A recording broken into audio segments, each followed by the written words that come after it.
Antes de tocar el tema sobre el fascismo en España, vamos a definirlo. El fascismo es un movimiento político y social de carácter totalitario y nacionalista. El filósofo Humberto Eco dice que no es una ideología del todo coherente, ya que toma formas distintas en diferentes lugares, pero tiene algunas características comunes y este nombra 14 síntomas del fascismo eterno. Surge de la frustración. Una crisis económica o un fracaso político hace sentir a una clase social que ha perdido privilegios y tiene miedo de que otro grupo pueda quitárselos. El culto a la tradición. El fascismo se alimenta de que en el pasado las cosas eran mejor y que hay que retomar esa antigua grandeza. El irracionalismo. El fascismo desconfía de la reflexión profunda y de la crítica. Para ellos es preferible actuar y luego pensar. El elitismo. Es la idea de que el pueblo propio es el mejor del mundo y de que los líderes son lo mejor de la sociedad y lo han demostrado llegando a su posición por la fuerza.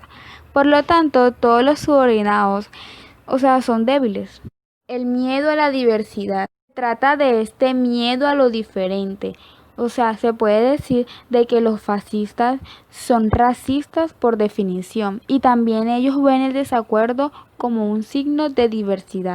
Se vive para luchar. Los fascistas ven a los pacifistas como débiles e ingenuos. La vida es una guerra constante que solo logra terminar cuando se extermina a los enemigos. Bueno, analizando esto es una gran contradicción porque cuando se terminen a los enemigos entonces habrá paz y ya no se vivirá para luchar y pues ya no habrá una guerra permanente. Viva la muerte. Después de vivir luchando, la muerte es anunciada como la recompensa de su vida heroica. Por eso este está impaciente por morir. El machismo. Este culto a la guerra da un origen a un desprecio por las mujeres y se cultiva un gusto por las armas como símbolo fálico. Antidemocrático.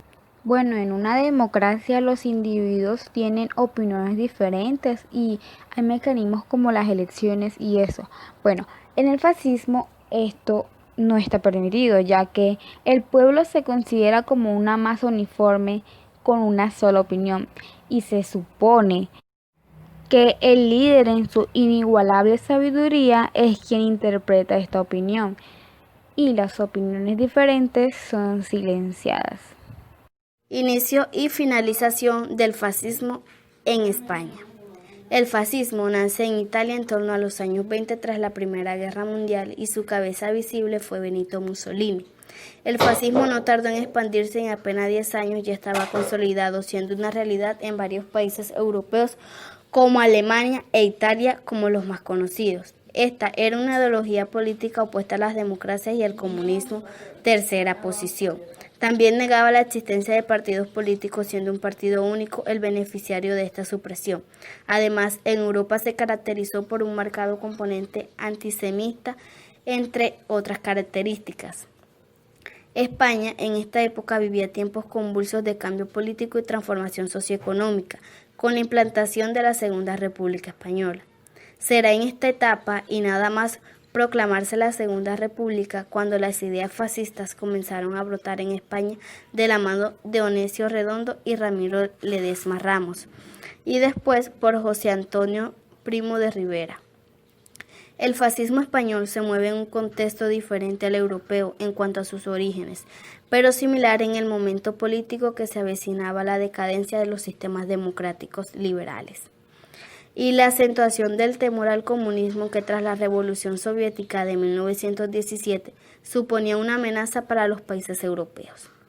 En primer lugar, España ya no era un imperio y su imagen a nivel internacional era una nación de segunda clase, un país débil. Era un país en el que había perdido a finales del siglo XIX el imperio ultramarino y que apenas intervenía en las decisiones internacionales. Además, la guerra de África había debilitado mucho a su posición en el contexto internacional.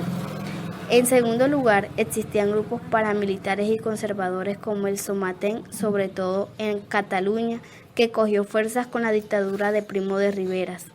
Los carlistas, cada vez más radicalizados, concentrados sobre todo en Navarra, La Rioja, Euskadi y parte de Aragón.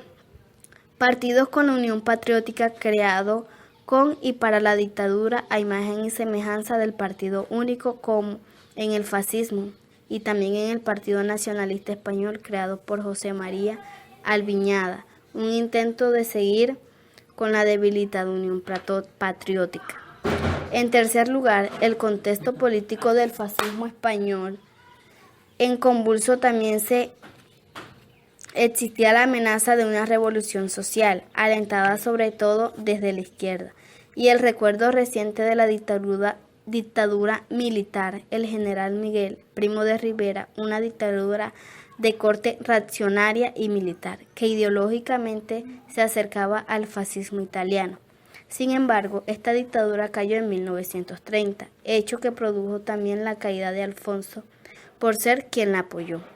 En 1931 se convocan elecciones municipales que dan la victoria a los partidos republicanos e izquierdistas, y el 14 de abril de 1931 se proclama la Segunda República Española.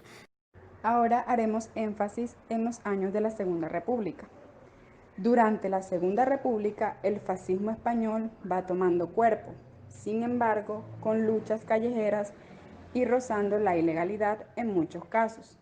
La violencia fue una constante durante la República Española, no solo por parte del fascismo, sino en general. En este sentido, las Jones comienzan a desarrollar su ideario político y a difundirlo. Su estructuración será similar a la organización de corte fascista, es decir, uniformidad en sus vestimentas, organización en milicias con un triunviro al mando, violencia para justiciar la defensa de sus ideas, la difusión de propaganda mediante mitines y periódicos. Aunque las juntas de Onésimo y las Jones de Ramiro nacen en Valladolid, rápidamente se expanden a toda España y suponen un cuerpo de choque contra la izquierda. Es durante la Segunda República cuando nace el Semanario Jones, que contó con 11 números, ya que después fue ilegalizado.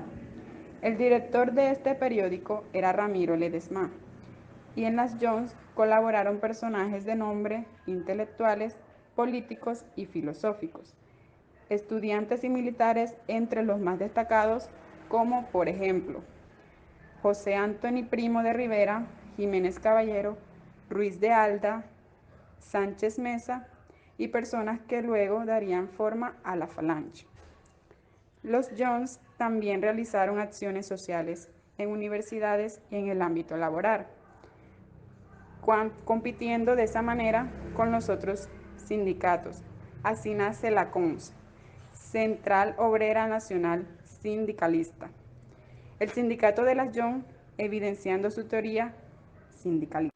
En agosto de 1931, Onésimo Redondo decide fundar un partido político que defendiera a los obreros y fuera nacionalista. En verano y otoño de ese año se dedican a charlas minoritarias dentro de la Academia Castellana de Estudios Regionales fundadas por el mismo Onésimo. Poco a poco los jóvenes se iban adhiriendo y afiliando a este partido, teniendo que así reunirse en un local más amplio como era la Plaza de Santana. El gobernador civil de Valladolid se puso en contra de Onésimo, teniendo este último 2 juicios finalmente sin consecuencias, por lo que buscaron la legalidad redactando unos estatutos que finalmente no se aprobaron.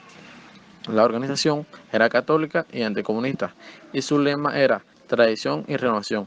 Uno de sus objetivos era la revolución hispánica, que no había comenzado y que era urgente, y que era la necesaria para la salvación de todos, que tenían que correr a cargo de una promoción juvenil inflamada del anhelo de engrandecer a España.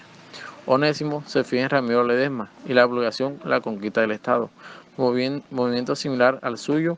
Ambos dirigentes no tardan mucho en ponerse en contacto. Debido a esto, las juntas castellanas de actuación hispánica se incluyen en las juntas de ofensiva nacional sindicalistas en noviembre de ese mismo año. Las juntas de ofensiva nacional sindicalista Jones surgen del seminario La conquista del Estado, de la mano del filósofo y político Ramiro Ledesma Ramos. En octubre de 1931 ya existen las Jones como organización política, y es en este mes cuando se fusionan con las Juntas Castellanas de Actuación Hispánica de Onésimo Redondo. Las Jones eran más radicales que las juntas y propugnaban un Estado totalitario, un Estado sindicalista, la desaparición de cualquier partido político, un profundo nacionalismo español, y combinaba la mezcla de obreros y estudiantes en sus filas. Serán las Jones influenciadas por el fascismo italiano y alemán, las que desarrollen la simbología que posteriormente usará el franquismo. La bandera rojinegra pone de manifiesto la combinación del fascismo y del sindicalismo, similar a la bandera de la CNT, el yugo y las flechas, símbolo de los reyes católicos y que representan la unidad nacional. También lemas como Arriba España y Una grande y libre, entre otros. Las Jones se fusionarán con la Falange Española de José Antonio Primo de Rivera en febrero de 1934, completando con ello el fascismo español. En octubre de 1934, mientras en Asturias fracasaba una revolución social de la izquierda, la Falange Española de las Jones se reunía en lo que fue su primer congreso. Este congreso supuso la definición del programa nacional sindicalista y la elección de José Antonio como jefe nacional de la Falange Española de las Jones. Este hecho provocó disidencias como la de Ramiro Ledesma, ya que éste reclamaba una mayor acción de fe de las Jones ante la coyuntura política abierta en España, así como aprovechar este momento para la revolución. El fascismo español siguió creciendo y en la guerra civil serían encarcelados sus líderes y ejecutados. A partir de aquí, la Falange Española de las Jones quedaría a merced del bando nacional de Franco. Sin embargo, el fascismo español sustituyó el antisemitismo que primaba en Europa por el catolicismo, hecho que permitió a Franco darle una imagen diferente con la implantación de la dictadura. Falange Española, más conocido por las siglas FE, fue un partido político español de ideología falanguista, una doctrina política de inspiración fascista, fundado el 29 de octubre de 1933 por José Antonio Primo de Rivera, primogénito del fallecido dictador Miguel Primo de Rivera. El 15 de febrero de 1934, la Falange Española se fusionó con las Juntas de Ofensiva Nacional Sindicalista, Jones, fundadas por Onésimo Redondo y Ramiro Ledesma Ramos, entre otros. El nuevo partido se denominó Falange Española de las Jones. Tras el éxito del fascismo italiano con la marcha sobre Roma de Benito Mussolini en 1922, fracasan los diversos intentos de crear en España una organización fascista al estilo de la italiana. En estos años, con gobiernos autoritarios, la derecha y los sectores financieros y empresariales más reaccionarios sintieron la necesidad de un partido fascista que había demostrado ser un buen freno en Europa al desarrollo de movimientos de masas de izquierdas. Instaurada la Segunda República, iniciado el proyecto democratizador, cristalizan los primeros intentos en Falange Española, promovida por estos sectores reaccionarios. El triunfo de Hitler y la poca implantación del principal partido fascista de España, las Juntas Ofensivas Nacionalistas Sindicalistas, Jones, de Ramiro Ledesma Ramos y Onésimo Redondo, hacen que en 1933 la extrema derecha española, representada por empresarios industriales y financieros, emprenda la búsqueda de un líder carismático para el fascismo español, encontrándolo en José Antonio Primo de Rivera, hijo del anterior dictador, que ya mantenía posiciones conservadoras y autoritarias. Datos importantes. El fascismo, entendido como una ideología y como un partido político, fue en España un movimiento tardío y débil con la relación a sus homólogos europeos. Es cierto que a partir del verano de 1936, su entonces único representante, Falange Española de las Jones, creció hasta convertirse en un partido de masas, pero ello fuera del contexto anómalo de una guerra civil y de un proceso forzado de convergencia del fascismo primigenio con las diversas fuerzas de la derecha en lo que se le ha denominado la coalición reaccionaria.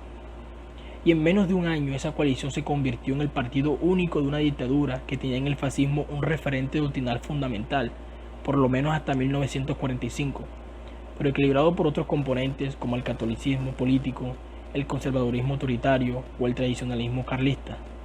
El fascismo como representante político estuvo presente en la vida española prácticamente desde que se originó en Italia en 1919, pero su consolidación en el plano doctrinal de la derecha española fue lenta e incompleta, y en el de la organización de partidos no cuajó hasta 1933, pese a la existencia anterior de algunos conatos de muy escaso.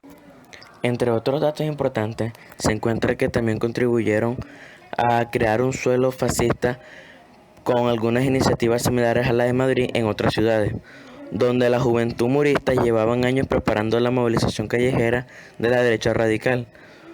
Surgieron ligas como la Defensa Ciudadana y la Unión Ciudadana, dispuestas a respaldar con la violencia el mantenimiento del orden público y profundizar en la radicalización política de la derecha conservadora. No eran iniciativas relacionadas directamente con el fascismo, por el que mostraban simpatía, pero también un conocimiento muy superficial, sino más bien con el nacionalismo radical y el antiliberalismo de la revolución conservadora. Contribuyeron a adoptar el régimen dictatorial surgido con el golpe de Estado militar de 1923,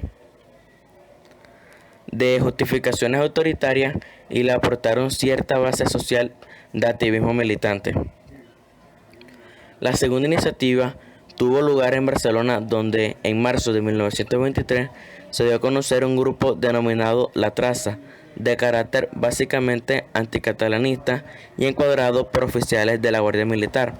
La Traza, que no había pasado de 3 centenares de miembros, apelaba a las masas para luchar en contra del sistema parlamentario, utilizando un modelo organizado por militares y del lenguaje adoptado del fascismo italiano, pero no parece de la visión doctrinal de los camisas azules. Los tracistas fuese más allá del regionalismo autoritario que compartían con los generales golpistas de septiembre de 1923. El establecimiento de la dictadura primó de Rivera que representaban, en cierto modo, el triunfo de esta línea de derecha radical filofascista, como se demostraría retiradamente a escala europea en el periodo de entreguerras. La existencia de un régimen autoritario de regeneracionismo conservador no era el medio adecuado para el crecimiento del fascismo, que precisaba de la amenaza revolucionaria de la izquierda obrera y de un sistema democrático liberal, garantista y decadente, para consolidarse como alternativa totalitaria. La Unión Patriótica Española, UPI, la organización de masas de Primo de Rivera, asumió como base de apoyo popular a su régimen y madre de nuevo sistema de partidos en un futuro de política regenerada. Recogía las diversas tradiciones de la derecha española. De hecho, el partido había sido creado pocas semanas después del golpe de Estado, como Unión Patriótica Castellana por Ángel Herrera Oría, presidente de la Asociación Católica Nacional de Propagandistas, ACNP, e impulsor del catolicismo social antiliberal y propugnador de un Estado confesional y corporativo de índole tradición. Esta unión patriótica, ofrecida a Primo de Rivera como alternativa política al somatenismo y oficializada como partido del régimen, se convirtió en una poca operativa plataforma de masas, con cerca de 1 millón de adherentes atraídos por su carácter oficialista y la promesa de promoción personal que ofrecía su proximidad al poder. Respondía la Unión Patriótica Española al modelo de partidos privilegiados que, como el polaco bloque no partidista de colaboración con el gobierno, el Frente Patriótico Austriaco o el rumano Frente del Renacimiento Nacional, buscaba integrar al conjunto de fuerzas nacionales en una organización al servicio del orden conservador que amparaba sus dictaduras. Por lo tanto, la vinculación doctrinal de la Unión Patriótica Española con el fascismo era prácticamente nula, entre otras cosas porque en la Unión predominaba la mentalidad sobre la ideología, más bien confusa está, aunque no cabe duda sobre la abierta simpatía de una parte de la militancia hacia el régimen italiano. Hoy en día ningún presidente se cataloga a sí mismo como fascista. Sin embargo, cuando un dirigente silencia a la prensa, silencia las protestas, califica a los inmigrantes como amenaza, desprecia a los débiles, condena la diversidad sexual y presume de su hombría, tenemos razones para sospechar de sus tendencias fascistas.